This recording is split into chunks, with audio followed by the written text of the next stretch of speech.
Assalamualaikum warahmatullahi wabarakatuh. Waalaikumsalam warahmatullahi wabarakatuh. Waalaikumsalam warahmatullahi wabarakatuh. Nathan, tolong dipimpin doa dulu nggih. Ya teman-teman, sebelum kita melakukan Zoom pada hari ini, marilah kita berdoa menurut kepercayaan dan masing-masing. Berdoa mulai. Doa selesai. Terima kasih nggih Nathan. Nah, bagaimana kabar kalian hari ini anak-anak? Alhamdulillah baik Bu. Baik ya. Sehat? Sehat.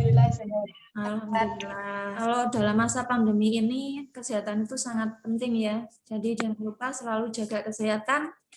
Dan kalau keluar mana-mana selalu patuhi protokol kesehatan. Bimbingan klasikal minggu kemarin apakah ada pertanyaan? Nah, itu lanjutkan. Kita sebelumnya ice breaking dulu aja ya. Jika Ibu nanti bilang selamat pagi, silakan tepuk tangan 1 kali. Jika Ibu bilang selamat siang, tepuk tangan 2 kali. Kalau Ibu bilang selamat malam, berarti tepuk tangan 3 kali. Bisa dipahami? Selamat pagi. Terima kasih. Kira-kira sudah semangat belum ini? Sudah. Sudah. Anak-anak, pada kesempatan kali ini, Ibu akan memberikan materi tentang sikap yang harus dikembangkan dalam pergaulan dengan teman sebaya ya. Kita akan melakukan pelajaran ini sekitar 1 jam pelajaran. Kita sepakat akan melakukan dengan baik. Sudah terlihat? Sudah ya? Ya, pada kesempatan kali ini kita akan membahas tentang pergaulan dengan teman sebaya. Untuk tujuan umumnya itu peserta didik dapat mengembangkan bagaimana caranya menjalin pergaulan dengan teman sebaya dengan baik.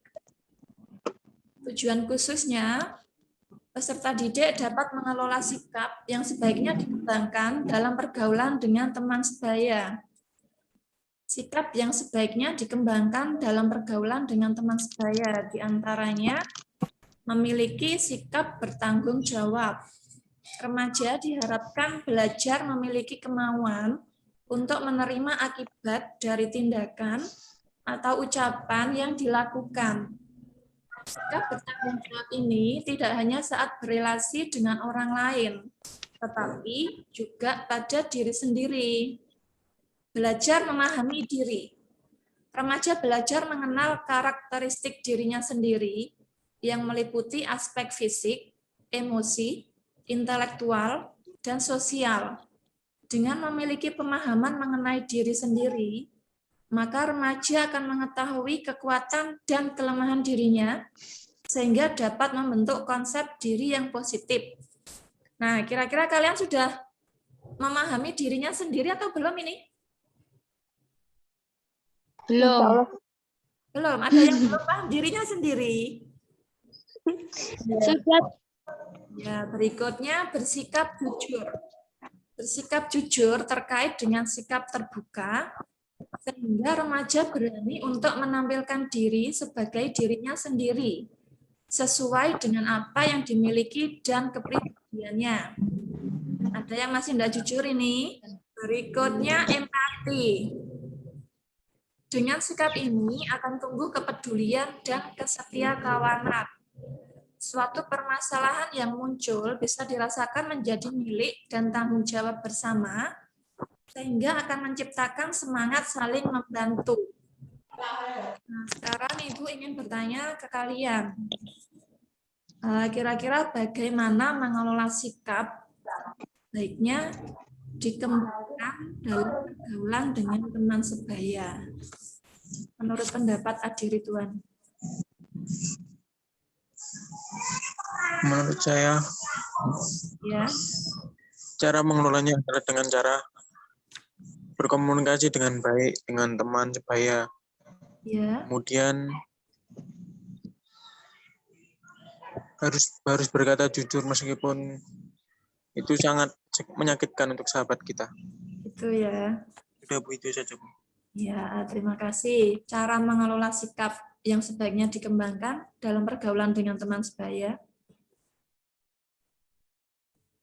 Murah senyum. Murah senyum, iya. Terus? Tidak Tidak egois. Tidak egois. Tidak mudah tersinggung. Ada lagi? Belajar menerima diri sendiri. Belajar menerima diri sendiri. Ya, intinya kita harus bisa saling tolong-menolong dengan teman, ya. Ada apa? Punya rasa tanggung jawab, empati, dan yang tidak kalah pentingnya itu kalian pun harus bisa mengenali diri kalian sendiri, ya. Seperti itu ya. Nah, kita sekarang masuk ke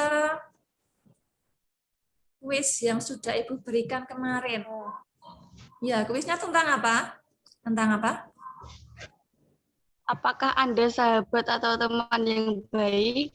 Ya, kira-kira dari hasil kuis tersebut, kalian bisa mengetahui kalian itu sudah bisa menjadi teman ataukah sahabat yang baik, atau hasilnya sama penjelasannya. Sampean dapat skor berapa? Oh, iya ya, Bu.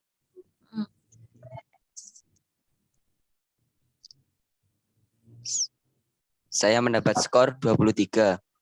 Hah? Skornya 23, Bu. Termasuk kategori kedua. Iya, apa kategori keduanya? Termasuk kategori teman dekat, lebih dari sekedar teman biasa. Adanya kepercayaan di dalam hubungan membuat persahabatan kamu menjadi lebih baik. Berarti sudah bisa menjadi teman yang baik ya? Sudah dong, Bu. Saya mendapat skor 24, yang berarti saya sudah jadi sahabat yang baik. Itu skor maksimal, skor paling bagus ya berarti ya? Ya, kategori ketiga. Iya. Saya dapat skor 23, Bu. Kategori keberapa? Kategori kedua, Ya. keterangannya kamu termasuk kategori teman dekat, lebih dari sekedar teman biasa. Adanya kepercayaan di dalam hubungan membuat persahabatan kamu menjadi lebih baik. Iya. Ya, hasilnya gimana Alia? Saya dapat skor 25, Bu. Iya. Kategori keberapa? Kedua juga?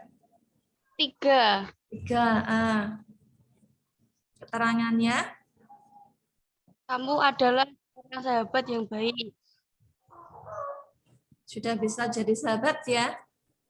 Baik. Ya, bukan sekedar teman baik ya. Kalau Sulika, hasilnya apa Sulika? 24.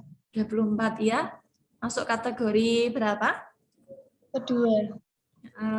Kedua juga. Rata-rata masih masuk kategori kedua ya. Iya. Ibu ingin memberikan video motivasi kepada kalian.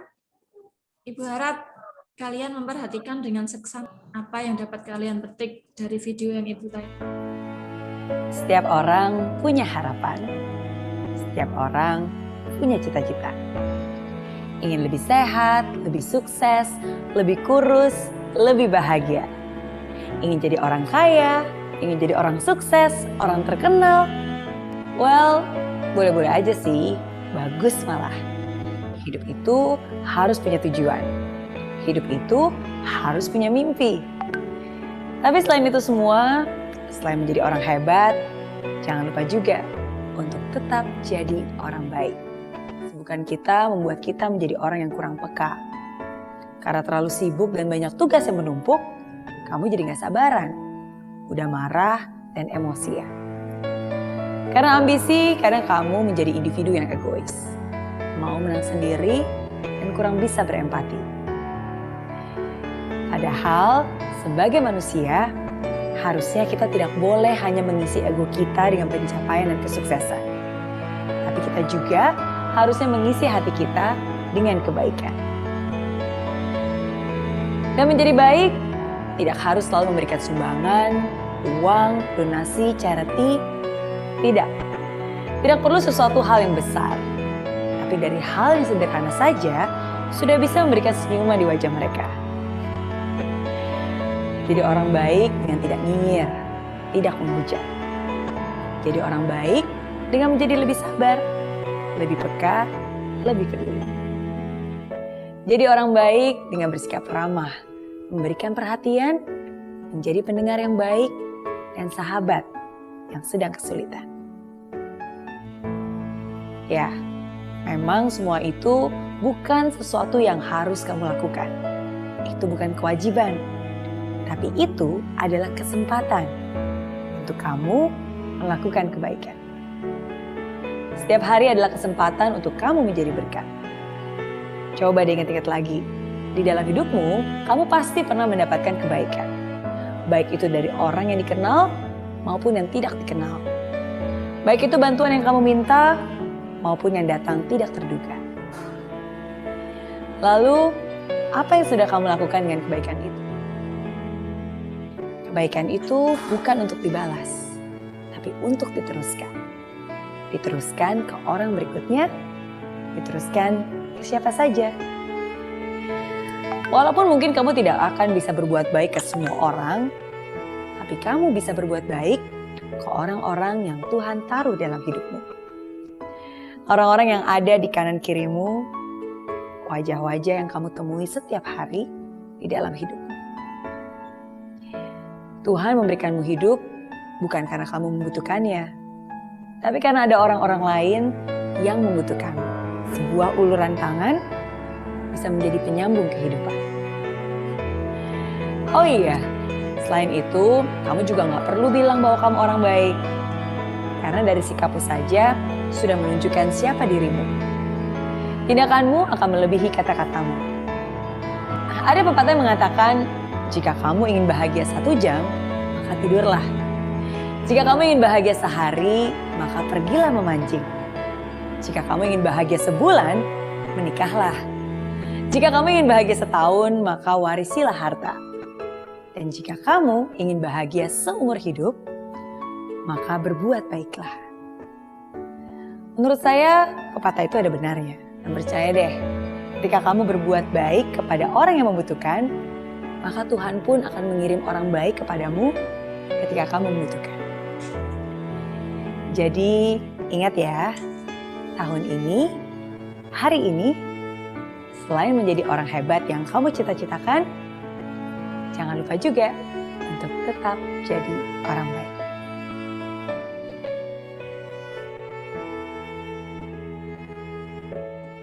Ibu menayangkan video ini agar kalian termotivasi untuk senantiasa berbuat baik, ya, tanpa peduli dengan sikap orang lain kepada kita.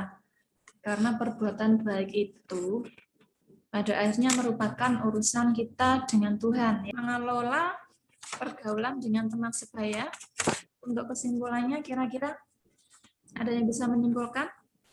Inti dari pengelolaan pergaulan teman sebaya itu cara kita dalam bergaul atau cara dalam berteman dengan teman sebaya kita. Pahamilah diri kita sendiri dulu agar bisa memahami orang lain seperti teman. Jika kita baik kepada teman, maka kita juga akan mendapat kebaikan dari teman juga. Walau tidak mengharap balasan, Tuhan akan membalasnya dengan caranya sendiri. Tanamkanlah sikap dan sifat yang bertanggung jawab, jujur, dan rasa empati kepada teman serta lingkungan sekitar. Manfaat dari kegiatan kita pada pagi hari ini gimana menurut kalian? Bermanfaatkah? Atau mungkin kurang bermanfaat? Bermanfaat, Bu. Jadi kesimpulannya, sangat penting untuk dapat mengelola sikap yang perlu dikembangkan dalam pergaulan dengan teman sebaya, agar kita bisa memilih dan memilah mana yang baik dan mana yang kurang baik, sehingga kita tidak terjerumus ke dalam pergaulan yang negatif.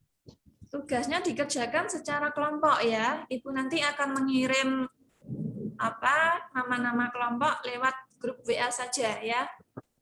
Nah, Ibu rasa cukup sekian untuk pertemuan kita kali ini. Ibu mengucapkan terima kasih atas partisipasi kalian. Dan Ibu mohon maaf jika mungkin ada salah ucap atau perbuatan. Semoga ilmu yang kita dapatkan bermanfaat. Seperti itu ya. Ibu akhiri, wassalamualaikum warahmatullahi wabarakatuh. Waalaikumsalam warahmatullahi wabarakatuh.